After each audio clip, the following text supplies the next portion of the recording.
First, I want to dive into a normal cortisol rhythm or circadian rhythm versus a flipped rhythm. And so cortisol is that stress hormone, and we talked a lot about cortisol last week. And so if you haven't listened to last week's episode, I would encourage you to go back and listen to that.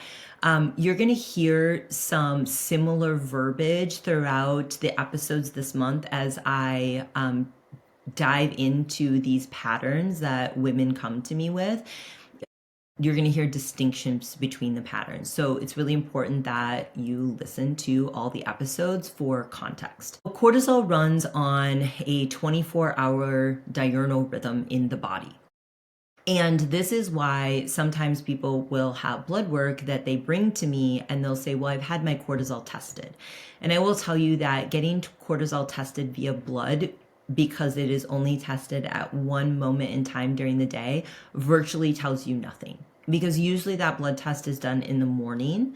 And I, as a practitioner, want to see how a woman's body is responding to stress throughout the day and what is that cortisol rhythm for her. And so we want to be measuring cortisol when she wakes up, a couple hours after waking, in the afternoon, and then again before bed. And so that's why I use the Dutch test, the dried urine test for comprehensive hormones, because you can do that at home 4 times throughout the day or at work versus having to go get your blood tested. And then I will also look at cortisol in the night. If she is waking in the night, then we definitely will want to get a sample. I often see a low cortisol level in the afternoon. So it's like she's tanking between 1 and 3 p.m. And even if you haven't had your cortisol tested, if what I'm describing sounds like you, it's probably a sign that there's a pattern that is off here, dysregulation. And then it's relatively elevated at night. So what I mean by that is it may not necessarily, your nighttime cortisol will not and should not be the highest value of the day, but it's relatively elevated compared to what's happening in the afternoon. And so when I see this, and women describe this as they almost get a second wind at night. So like they're crashing between that, like usually it's around 3 o'clock in the afternoon. Sometimes it's a little earlier, sometimes it's a little bit later. And then they're between 7 and 9, they get this second wind. So that can be one part of the pattern. Or I will see in the morning, I'll see maybe even a low waking cortisol.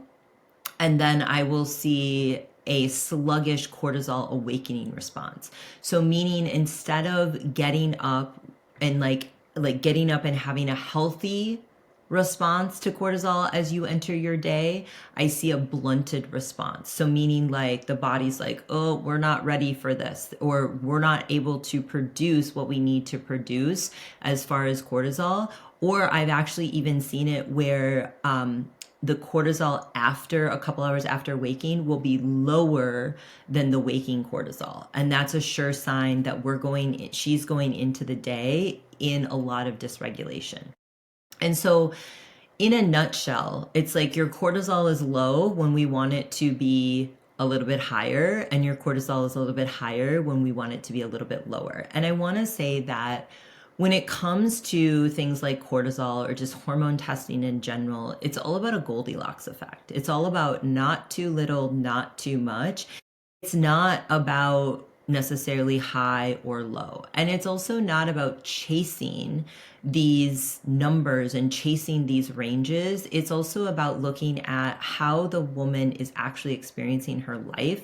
What is she coming to me saying? And then using potentially the test to correlate that and looking at what are the inputs that are creating these outputs. And so I'm going to talk a little bit more about these in the next couple, segments as we walk through this, because that's really what's happening. Like, that's what we really want to know is like, why is she waking in the middle of the night and her cortisol is elevated? Or why does she have relatively elevated cortisol at night in comparison to the afternoon? Or why is she waking up and having a sluggish cortisol response? Okay.